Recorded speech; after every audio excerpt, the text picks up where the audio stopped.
මගේ නෑනා මේ පරම්පරාවේ දුටු විශාලතම තාරකාවයි. ඇය දෙමළ සිනමාවේ, තෙලිඟු සිනමාවේ, කන්නඩ සිනමාවේ පමණක් නොව මලයාලම් සිනමාවේද අංක 1 විය. අවසානීය ඉන්දියානු සිනමාවේද අංක 1 බවට පත්විය. මම ශ්‍රීජීව මුණගැසුණු සෑම විටම මම ඇයගේ පාද ස්පර්ශ කර ආශිර්වාද ලබා ගන්නවා. මා විශ්වාස කරනවා එසේ පාද ස්පර්ශයේදී ඇයගේ දක්ෂතාවයෙන් අඩක් හෝ මා වෙත ලැබේ යයි කියා. මෙහෙම කියන්නේ බොලිවුඩයේ සුපිරිනලු අනිල් කපූර්. තරු ඇත, පසුව ජනප්‍රවාද ඇත. සිනමා ලෝකයේ සමහර තරු දීප්තිමත් ලෙස බබලමින් පරම්පරා ඉක්මවා යන උරුමයක් ඉතිරි කරයි. එවැනි එක් තාරකාවක් වූ ශ්‍රීදේවී ඉන්දියානු සිනමාවේ පළමු කාන්තා සුපිරි තරුවයි. ශ්‍රීදේවී නිලියක් පමණක් නොවේ. දශක ගණනාවක් ඉන්දියානු සිනමාව පාලනය කළ ස්වභාව ධර්මයේ බලවේගයක් වූවාය. ළමා ප්‍රතිහාරයක සිට පුරාවෘත්ත නිලියක් දක්වා ආදරණීය බිරිඳකගේ සිට කැප වූ මවක් දක්වා ශ්‍රීදේවී දීප්තිය, අලංකාරය සහ අභිරහසින් පිරුණු ජීවිතයක් ගත කළාය. අදටත් ඇගේ අභාවයෙන් වසර ගණනාවකට පසුවත් ඇගේ පැමිණීම සෑම රාමුවකම, සෑම සංවාදයකම සහ සෑම රසිකයෙකුගේම හදවතෙහි පවතී. මේ දශක 4කට වැඩි කාලයක් හදවත් පාලනය කළ සහ ඇගේ කාලානුරූපී කෘති හරහා දිගටම ජීවත් වන කාන්තාවකගේ කතාවයි. මේ පුරාවෘත්තයට ගෞරවනීය උපහාරයක්. මේ අපගේ පුරාවෘත්ත නිලී ශ්‍රීදේවී නැත්නම් ඉන්දියානු සිනමාවේ රජන ගැන මතකාවර්ජනයක්. 1963 අගෝස්තු 13 වන දින තමිල්නාඩුවේ සිවකාසියේ උපත ලැබූ ශ්‍රීදේවී ශ්‍රේෂ්ඨත්වයට පත්වීමේ දෛවය නියම විය. ශිවාජී ගණේෂන් සමග කන්දන් කරුණායි චිත්‍රපටයෙන් සිනමාවට පිවිසියද ප්‍රධාන ළමා කලාකාරිනියක් ලෙස චිත්‍රපටවලට පිවිසියේ වයස අවුරුදු 4 දී දෙමළ චිත්‍රපටයක් වන තුනයි වෙන්හි රංගනයට පිවිසෙමිනි. බොහෝ ළමා නළු නිලියන් මෙන් නොව ඇගේ දක්ෂතාව ශනික නොවිය. ඒ කාලයත් සමග ශක්තිමත් විය. ඇය නව යොවුන් වියේදී දෙමළ, තෙලිඟු සහ මලයාලම් සිනමාවේ ප්‍රමුඛ නිලියක් ලෙස ස්ථාපිත වී සිටියාය. ඇගේ ප්‍රකාශන ඇස්, නිර්දෝෂී විකට කාලය සහ අලංකාර නර්තන චලනයන් ඇයව සියල්ලන්ගෙන් වෙන් කළේය. මේ හේතුව නිසාම ඉක්මනින්ම බොලිවුඩයේ ඇයව කැඳවීමට පටන් ගත්තාය. ශ්‍රීදේවී හින්දි සිනමාවට පිවිසීම සොල්වා සවන් විසින් සනිටුවන් කරන ලද නමුත් ඇය ජාතික සංවේදනයක් බවට පත් කළේ හිම්මත්වාලා විසිනි. හිම්මත්වාලා සමගින් ශ්‍රීදේවී බොලිවුඩයේ ස්වර්ණමය යුගයේ මුහුණ බවට පත්විය. නමුත් ඇය හුදෙක් ආකර්ශනීය වීරවරියක් පමණක් නොවේ. ඇය බලගතු රංගන ශිල්පිනියක් වූවාය. ඇගේ ප්‍රකාශන ඇස්, අසමසම නර්තන කුසලතාව සහ වෙහෙසකින් තොරව චමත්කාරය සමගින් ඇය ඉක්මනින්ම බොලිවුඩයේ වඩාත්ම දැරිය හැකි නිලිය බවට පත්විය. සද්මාගේ අහිංසකත්වයේ සිට චාන්දනීගේ ශක්තිය දක්වා ඇය බහුකාර්යතාව නැවත අර්ථ දැක්විය. ඇයට එකම රාමුවකින් ප්‍රේක්ෂකයන්ව සිනාසවීමට, හැඩවීමට සහ ආදරයෙන් රඳවා තබා ගැනීමට හැකි විය. නාගිනාහි දරුණු හැඩය වෙනස් කරන සර්පයෙකු ලෙස රඟපෑමේ සිට චාල්බාසි ඇගේ දිත්ත භූමිකාව ප්‍රේක්ෂකයන් මාවිතයට පත් කළ අතර මිස්ටර් ඉන්දියාහි ඇගේ විකට කාලය ඇය රසික ප්‍රියතමයෙකු බවට පත් කළේය. 1996 දී ඇගේ වෘත්තීය ජීවිතයේ උච්චතම අවස්ථාවේදී ශ්‍රීදේවී ප්‍රසිද්ධියෙන් ඉවත් වීමට නිර්භීත තීරණයක් ගත්තාය. ඇය චිත්‍රපට නිෂ්පාදක බොනි කපූර් සමග විවාහ වී පෞල් ජීවිතයට කැප වී ඇගේ දියණියන් වන ජාන්වී සහ කුෂී කපූර්ට සහ ස්වාමියාට ආදරණීය බිරිඳක් සහ මවක් බවට පත් වූවාය. ඇය තවදුරටත් සුපිරි තරුවක් පමණක් නොවේය. ඇය මාතෘත්වයේ සරල ප්‍රීතියෙන් සතුට සොයාගත් කාන්තාවක්. ඇය පෞල් ජීවිතයේ වැළඳ ගැනීමත් සමග රිදී තිරයට එහි රජනී මගහැරුණා. වසර 15කට පසු ශ්‍රීදේවී ඉංග්‍රීසි වින්ග්ලිෂ් සමග බොලිවුඩයට නැවත පැමිණියාය. ඒ හුදෙක් නැවත පැමිණීමක් නොවේ. ඒ හා සමානව ඇය ප්‍රතිස්ථාපනය කළ නොහැකි වූයේ මම්දැයි ලෝකයට මතක් කර දුන්නාය. වික්මද සමග ඇය නැවත වරක් ඔප්පු කළේ දක්ෂතාව කිසිදා මැකී නොවන බවයි. ඒ සියල්ලන්ම ගොනු කළ රංගනයක් බවට පත් වූවාය. ඒ ඇගේ අවසාන චිත්‍රපටය වූ අතර මරණින් පසු ඒ සඳහා ඇයට ජාතික සම්මානයක් හිමි විය. ශ්‍රීදේවී වයස අවුරුදු 4 දී චිත්‍රපටවලට පිවිස ඇය මිය යන මොහොත දක්වාම චිත්‍රපට 300කට අධික සංඛ්‍යාවක ඇගේ රංගනයේ මායාව පතුරුවා හැර ඉන්දියාව ඇය ගැන පිස්සු වට්ටවා ඇත. ඇගේ වෙහෙස නොබලා රංගනයේ නපුරු හාස්‍ය සහ සංසිද්ධිය නර්තනයෙන් මුළු ලෝකයේම හදවත් අල්ලා ගත්තාය. ඇගේ මුහුණේ අහිංසකකම සහ ඇගේ දීප්තිමත් සිනහව සියවස් ගණනාවක් තිස්සේ අපගේ කන්වල දෝංකාර දෙනු ඇත. ජීවිතයේ එක්වරක් පමණක් ලැබෙන එවැනි නිලියක් ඉන්දියාව සෑම මොහොතකම සිහිපත් කරනු ඇත. නමුත් ඇයටද අන්නලු නිලියන්ට සේම විටින් විට කටකතාවලට මුහුණ දෙන්නට සිදුවිය. 80 දශකයේ මුල් භාගයේදී එවන විටත් විවාහ වී සිටි ජිතේන්ද්‍ර සහ ශ්‍රීදේවි සමීප බැඳීමක් බෙදාගත් බවට කටකතා පැතිර ගියේය. සමහර වාර්තා පවා යෝජනා කළේ රහසගත උත්සවයකින් දෙදෙනා විවාහ වී ඇති බවයි. නමුත් ජිතේන්ද්‍රගේ බිරිඳ වන ශෝභා මැදිහත් වී එම සම්බන්ධය අවසන් කළ බව සඳහන් වේ. වැඩි කල නොගොස් ශ්‍රීදේවිගේ නම මිතුන් චක්‍රබෝර්ති සමග සම්බන්ධ විය. ඕපාදූපතීරුවලට අනුව දෙදෙනා ජාගුතා ඉන්සාන් සහ චකත් ඊ ආවාස් වැනි චිත්‍රපටවල එකට වැඩ කරමින් සිටියදී ආදරයෙන් බැඳී සිටියහ. මිතුන් සහ ශ්‍රීදේවි රහසගතව විවාහ වූ බව පැවසේ. නමුත් මිතුන් මේ වන විටත් නිලි යෝගිතා බාලි සමග විවාහ වී සිටි බැවින් එම සම්බන්ධතාවයටද තිත තබා ඇත.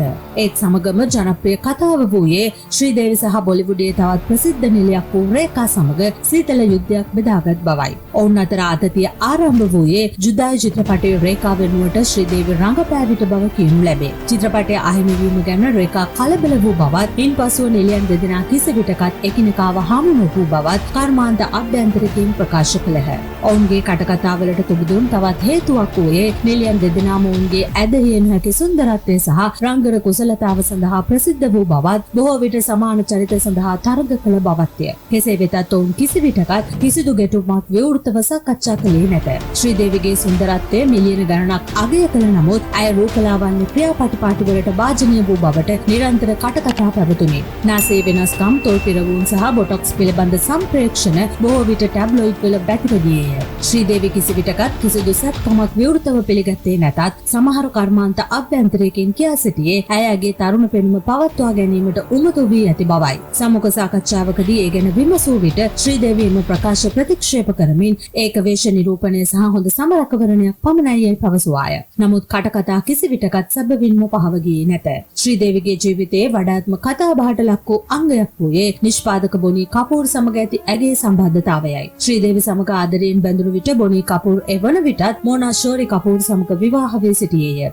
ශ්‍රීදේවි මොනා කපූර්ගේ පවුලට ඉතා සමීපව සිටි බව විශ්වාස කරන අතර කම්පන සහගත හැරීමකදී ශ්‍රීදේවි විවාහයට පෙර ගැබ්ගෙන ඇති අතර එය බොලිවුඩයේ විශාල අපකීර්තියකට හේතු විය.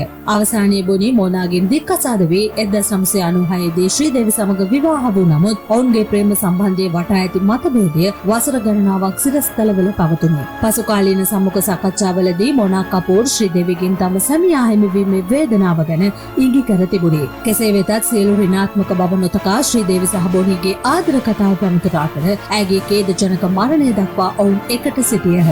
නමුත් සමහර විට ශ්‍රීදේවිගේ ජීවිතයේ වඩාත්ම කම්පන සහගත සහ මතභේදාත්මක මොහොත වූයේ 2018 පෙබරවාරි 24 වන දින දුබායිදී ඇගේ හදිසි මරණයයි. මුල් වාර්තාවල සඳහන් වූයේ ඇයට හෘදයාබාධයක් වැළඳී ඇති බවයි. නමුත් පසුව දුබායි පොලිසිය තහවුරු කළේ ඇය හෝටල් නාන තටාකයේ ගිලී මිය ගොස් ඇති බවයි. ඇගේ මරණයට හේතු වූ තත්ත්වයන් ප්‍රශ්න කිහිපයක් මතු කළේය. නිරෝගී කාන්තාවක් නාන තටාකයක ගිලී මිය ගියේ කෙසේද? කුමන්ත්‍රණ න්‍යායන් රාශියක් මතු වූ අතර සමහරක් වැරදි ලෙස ක්‍රියා කළ බවට චෝදනා කළ අතර තවත් සමහරු වෛද්‍ය තත්ත්වයන් හෝ ඖෂධ අතුරු ආබාධ පිළිබඳ අනුමාන කළහ. නඩුව නිල වශයෙන් වසා දැමුවද ඇගේ මරණය වටා ඇති අභිරහස තවමත් බොලිවුඩ් රසිකයන්ව හොල්මන් කරයි. අදටත් මිනිසුන් ඇයව සිහිපත් කරන්නේ ඕපාදූප සඳහා නොව ඇය තිරය මත නිර්මාණය කළ මායාව සඳහාය. ශ්‍රීදේවි බොලිවුඩයේ සදාකාලික රජන වූවාය. සම විට මෙසේ වනු ඇතැයි අපගේ විශ්වාසයයි. නමුත් දෛවයට වෙනස් සැලසුම් තිබුණේ. 2018 පෙබරවාරි මාසයේදී ශ්‍රීදේවිගේ අකල් අභාවය පිළිබඳ ලෝකයේ කම්පන සහගත පුවතකට අවදි විය. සිනමාවට බොහෝ දේ ලබා දුන් පුරාවෘත්තය වන ශ්‍රීදේවි ඉක්මනින් අප හැර ගොස් තිබූ බව එම පුවතේ සඳහන් විය. මුළු චිත්‍රපට කර්මාන්තයේම ඇගේ වියෝව ගැන ශෝක විය. රසිකයන් අවිශ්වාසයෙන් පසු වූවාය. මිලියන ගණනකටම මෙතරම් ප්‍රීතියක් ලබා දුන් කාන්තාව ඉක්මනින්ම මිය ගිය නමුත් ඔවුන් පවසන පරිදි ජනප්‍රවාද කිසිදා මිය යන්නේ නැත.